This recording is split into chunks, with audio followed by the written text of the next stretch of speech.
നമസ്കാരം പിള്ളേരെ. അപ്പോൾ പൈത്തൻ്റെ പുതിയ ക്ലാസ്സിലേക്ക് നിങ്ങൾക്ക് എല്ലാവർക്കും സ്വാഗതം. അപ്പോൾ നമ്മൾ ലാസ്റ്റ് ക്ലാസ്സിൽ പഠിച്ചത് എന്താണ്? ലാസ്റ്റ് ക്ലാസ്സിൽ ഏതൊക്കെ തരത്തിലെ പാരാമീറ്റേഴ്സും ആർഗ്യുമെൻറ്റ്സും ഒക്കെ പാസ് ചെയ്യാൻ പറ്റും എന്നുള്ളത് പഠിച്ചു.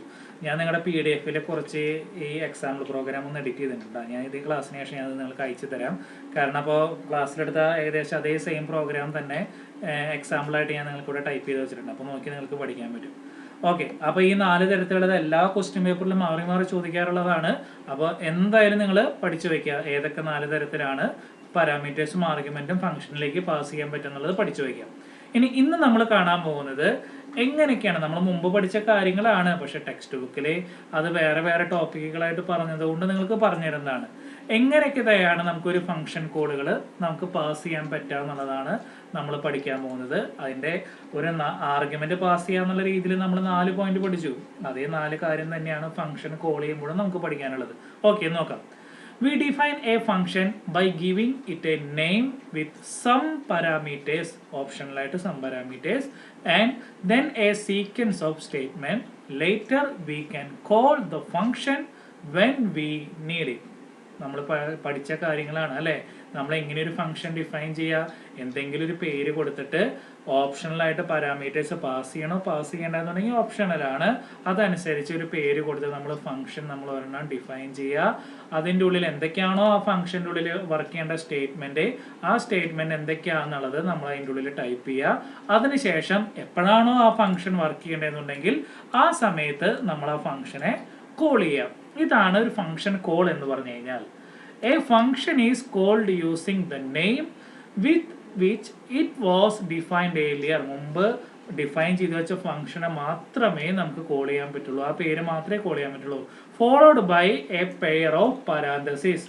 അതായത് അതിന്റെ ഫോളോ ചെയ്തിട്ട് ഏതെങ്കിലും ഒരു പാരാന്തസിസ്, ഫംഗ്ഷന്റെ നെയിം കഴിഞ്ഞിട്ട് 2 പാരാന്തസിസ്, ലെഫ്റ്റ് സൈഡ് ബ്രാക്കറ്റും റൈറ്റ് സൈഡ് ബ്രാക്കറ്റും ഓപ്പൺ ചെയ്ത് ക്ലോസ് ചെയ്യുക. അതായത് നമ്മൾ അതിനെ ഫംഗ്ഷൻ ബ്രാക്കറ്റ് എന്ന് വിളിക്കും. Okay, any input parameters or argument are to be placed within these calling parameters. ഈ പാരാമീറ്റേഴ്സ് ഈ പാരാന്തസിസിന്റെ ഉള്ളിലാണ് പാരാമീറ്റേഴ്സ് അല്ലെങ്കിൽ ആർഗ്യുമെന്റ്സ്, പാസ് ചെയ്യേണ്ട പാരാമീറ്റേഴ്സും ആർഗ്യുമെന്റ്സും നമ്മൾ കൊടുക്കേണ്ടത്. ഓക്കെ, all parameters അല്ലെങ്കിൽ arguments which are passed in functions are always passed by reference in Python. അതായത് ആർഗ്യുമെന്റ്സും പാരാമീറ്റേഴ്സും pass ചെയ്യുന്നത് എപ്പോഴും ബൈ റെഫറൻസ് ആയിട്ടാണ് പാസ് ചെയ്യുന്നത്. നേരത്തെ ക്ലാസ്സുകളിൽ നിങ്ങൾക്ക് ഞാൻ അത് പറഞ്ഞു തന്നു ഏതൊക്കെ രീതിയിലാണ് എങ്ങനെ റെഫർ ചെയ്യാന്നുള്ളത്. This means that if the value of the parameters are changed in the function, it will also reflect the change in the calling function. നേരത്തെ നമ്മൾ പഠിച്ച പോലെ തന്നെ പാരാമീറ്റേഴ്സ് ഇവിടെ നിന്ന് അയക്കണ സ്ഥലത്ത് നിന്ന് എന്തൊക്കെയാണോ ചേഞ്ച് വരണേ അത് ഓൾറെഡി കോളിംഗ് ഭാഗത്തുനിന്ന് അപ്പുറത്തും അതിന് ഓട്ടോമാറ്റിക്കലി ചേഞ്ച് സംഭവിക്കുന്നതാണ്. ഓക്കെ, ഇപ്പോൾ ഒരു ചെറിയൊരു എക്സാമ്പിൾ ആണ്. ഇതിപ്പോൾ മറ്റേ പൈച്ചാമ്പിൽ പോയി ചെയ്യേണ്ട ആവശ്യമില്ല. ചെറിയൊരു എക്സാമ്പിൾ ആണ്. ഇപ്പോൾ നമ്മളൊരു ഫംഗ്ഷൻ ഒരു ഫംഗ്ഷൻ 2 നമ്പർ ആഡ് ചെയ്യാനുള്ള ഒരു ഫംഗ്ഷനാണ്. സം എ കോമ ബി എന്ന് പറഞ്ഞിട്ട് ഒരു ഫംഗ്ഷൻ നമ്മൾ ഡിഫൈൻ ചെയ്തിട്ടുണ്ട്. അതിൻ്റെ ഉള്ളിൽ C = A+B പ്രിന്റ് C കൊടുക്കാണ്. അപ്പോൾ ആദ്യം എന്ത് സംഭവിക്കും? ആദ്യം സം 10,20 എന്ന് പറഞ്ഞിട്ട് നമ്മൾ ഒരു ഫംഗ്ഷനെ കോൾ ചെയ്യുകയാണെന്നുണ്ടെങ്കിൽ എന്ത് സംഭവിക്കും? ഈ 10,20 ഈ ഫംഗ്ഷനിലേക്ക് പോവും. എയിലേക്ക് 10 എത്തും, ബിയിലേക്ക് 20 എത്തും. സി എന്ന് പറഞ്ഞ വാല്യൂ A+B 10+20 എന്ന് പറഞ്ഞിട്ട് എന്ത് പ്രിന്റ് ചെയ്യും? 30 എന്ന് പറഞ്ഞ് പ്രിന്റ് ചെയ്യും. രണ്ടാമത് വേറൊരു ഫംഗ്ഷൻ, ആ സെയിം ഫംഗ്ഷൻ നെയിമിൽ തന്നെ വേറെ പാരാമീറ്റേഴ്സ് ആണെന്നുണ്ടെങ്കിലും എന്താണ് സെയിം ഇതേ ഫംഗ്ഷൻ തന്നെ വർക്ക് ചെയ്യും. 50 എയിലേക്ക് 50 എത്തും, ബിയിലേക്ക് 20 എത്തും, ഔട്ട്പുട്ട് എത്ര 70 കിട്ടും. ഇത് നമ്മൾ ശരിക്കും ഇത് സ്റ്റാർട്ടിങ്ങിൽ പറയേണ്ടതാണ്. ഈ സിലബസിൽ നിങ്ങളുടെ ഈ മൊഡ്യൂളിലെ ഏറ്റവും അവസാനം ഇങ്ങനെ ഒരു ടോപ്പിക്കായിട്ട് കിടക്കുന്നതുകൊണ്ട് ഞാൻ പറഞ്ഞതാണ്. ഇൻട്രൊഡക്ഷൻ പറഞ്ഞപ്പോൾ ഈ കാര്യങ്ങൾ പറഞ്ഞതാണ്. ഇതൊക്കെ വാല്യൂ എങ്ങനെ ചേഞ്ച് ചെയ്യാൻ പറ്റും, ഏതൊക്കെ രീതിയിൽ ചേഞ്ച് ചെയ്യാൻ പറ്റും എന്നുള്ളത് നമ്മൾ തൊട്ട് മുമ്പത്തെ ടോപ്പിക്കിൽ കണ്ടതാണ്. ഞാൻ ആ സിലബസിൽ ഇങ്ങനെ കിടക്കുന്നതുകൊണ്ട് ഫംഗ്ഷൻ കോൾ എന്ന് പറഞ്ഞിട്ട് ഞാൻ 2-3 ക്വസ്റ്റ്യൻ പേപ്പറിൽ കണ്ടു എങ്ങനെയാണ് ഫംഗ്ഷൻ കോൾ ചെയ്യാന്നുള്ളത്.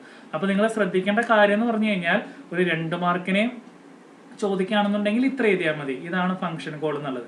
അതായത് എന്താണ് ഫംഗ്ഷൻ കോൾ എന്ന് ഡിഫൈൻ ചെയ്ത ആദ്യത്തെ പാരാഗ്രാഫിൽ ഡിഫൈൻ ചെയ്തിട്ടുണ്ട്. എങ്ങനെയാണ് പാരാന്തസിസിനുള്ളൊരു പാരാമീറ്റേഴ്സ് പാസ് ചെയ്യുന്നുള്ളത് പറഞ്ഞിട്ടുണ്ട്. അതിൻ്റെ പാസ് ബൈ റെഫറൻസ് ആണ് നമ്മൾ ചെയ്യുന്നത്. പാരാമീറ്റേഴ്സ് ചേഞ്ച് ചെയ്താൽ 2 സൈഡിലും ഒരേപോലെ ചേഞ്ച് ആണെന്ന് എഴുതിയിട്ടുണ്ട്. ഒരു എക്സാമ്പിൾ ചെയ്താൽ ഇതിൽ 2 മാർക്ക് മാക്സിമം 3 മാർക്ക് വരെ ഒരു ക്വസ്റ്റ്യൻ ആൻസർ ചെയ്യാറുള്ളൂ.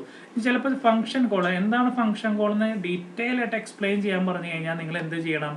ഈ കാര്യങ്ങൾ എഴുതണം, ഒപ്പം എന്തും കൂടി എഴുതണം, നമ്മൾ ഈ തൊട്ട് മുമ്പ് പഠിച്ചു കഴിഞ്ഞ ഫംഗ്ഷന്റെ ഈ 4 കാര്യങ്ങളും കൂടി നമ്മളിവിടെ എഴുതണം.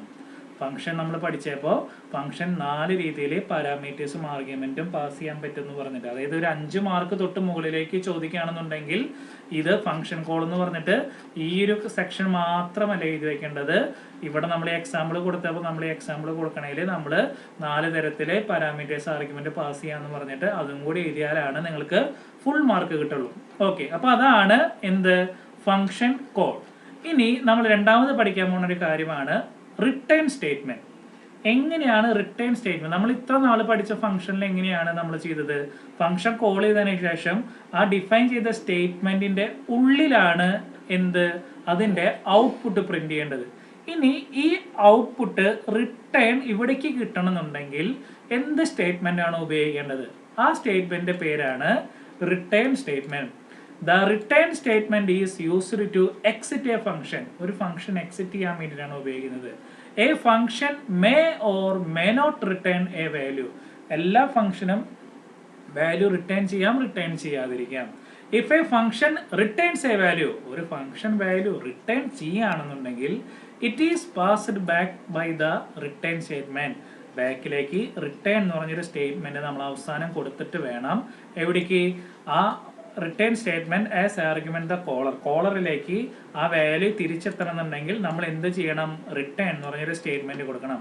If it does not return a value we simply return with no argument. അല്ലെങ്കിൽ വെറുതെ സിമ്പിൾ ആയിട്ട് റിട്ടേൺ കൊടുത്താൽ മതി. അല്ലെങ്കിൽ റിട്ടേൺ ഏതാണോ ആർഗ്യുമെന്റ് പേര് അതൊപ്പം കൊടുക്കുക, അല്ലാന്നുണ്ടെങ്കിൽ വെറുതെ റിട്ടേൺ എന്ന് കൊടുക്കുക. ഇനി ഒന്നും കൊടുത്തില്ല എന്നുണ്ടെങ്കിലും പൈത്തണിൽ നമ്മൾ ഇത്ര നാൾ കൊടുത്തിട്ടുള്ളതിൽ എന്തെങ്കിലും വേറെ റിട്ടേൺ സ്റ്റേറ്റ്മെന്റ് എന്തെങ്കിലും കൊടുത്തോ? ഇല്ല, ഒന്നും വർക്ക് ചെയ്തില്ല എന്നുണ്ടെങ്കിലും ഫംഗ്ഷൻ അറിയുന്നത്. റിട്ടേൺ ചെയ്യണമെന്നുണ്ടെങ്കിൽ ഏത് സ്റ്റേറ്റ്മെന്റ് കൊടുക്കണം? റിട്ടേൺ എന്ന് പറഞ്ഞിട്ട് നമ്മളൊരു സ്റ്റേറ്റ്മെന്റ് കൊടുക്കണം. അപ്പൊ ഞാനിപ്പോൾ ഒരു എക്സാമ്പിൾ നിങ്ങൾക്ക് കാണിച്ചു തരാം കേട്ടോ. ഞാൻ പൈച്ചാം ഇവിടെ വേഗം തുറന്നു വെച്ചിട്ടുണ്ട്. ഒരു പൈച്ചാമില് ഇപ്പോൾ 2 നമ്പർ ആഡ് ചെയ്യാനുള്ള ഒരു പ്രോഗ്രാം ആണെന്ന് വിചാരിക്കാം. എങ്ങനെയാണ് 2 നമ്പർ വേണ്ടത്? ആഡാണ് നേരെ കൊടുക്കേണ്ടത്. ഞാൻ വരെ തിരിച്ചു തുടങ്ങിയോ. DF add A, B കൊടുത്തു. അതിനുശേഷം എന്ത് കൊടുക്കണം? അതിനുശേഷം നമ്മൾ കോളം കൊടുക്കുക. നമ്മൾ ഏറ്റവും സിമ്പിൾ ആയിട്ട് C equals A plus B. അതിനുശേഷം നമ്മൾ എന്ത് ചെയ്യുക? ഈ സീനെ നമ്മൾ റിട്ടേൺ ചെയ്യണം. അപ്പൊ എങ്ങനെയാണ് എഴുതേണ്ടത്? റിട്ടേൺ ഈ വാല്യൂ ഇവിടെ അല്ല പ്രിന്റ് ചെയ്യേണ്ടത്. മുമ്പ് നമ്മൾ എന്താ ചെയ്യാറുണ്ടായിരുന്നത്? പ്രിന്റ് സി എന്ന് പറഞ്ഞതിലൂടെ കൊടുക്കായിരുന്നു. അതിന് പകരം നമ്മൾ എന്ത് ചെയ്യണം? റിട്ടേൺ എന്ന് പറഞ്ഞിട്ട് നേരെ സ്റ്റേറ്റ്മെന്റ് എന്ത് റിട്ടേൺ ചെയ്യുക? റിട്ടേൺ എന്താ ചെയ്യേണ്ടത്? സി എന്ന് പറഞ്ഞ സ്റ്റേറ്റ്മെന്റ് നമ്മൾ റിട്ടേൺ ചെയ്തു. അപ്പോൾ ഇനി ഓക്കെ, ഇനി ഫംഗ്ഷൻ കോൾ ചെയ്യുന്ന സമയത്താണെന്നുണ്ടെങ്കിൽ നമ്മൾ ഫംഗ്ഷൻ എങ്ങനെ കോൾ ചെയ്യണം? നമുക്ക് ഈ സി പ്രിന്റ് അടക്കം ഫംഗ്ഷൻ കോൾ ചെയ്യുന്നതിനൊപ്പം തന്നെ പ്രിന്റ് കിട്ടണമെന്നുണ്ടെങ്കിൽ നമ്മൾ എന്ത് ചെയ്യണം?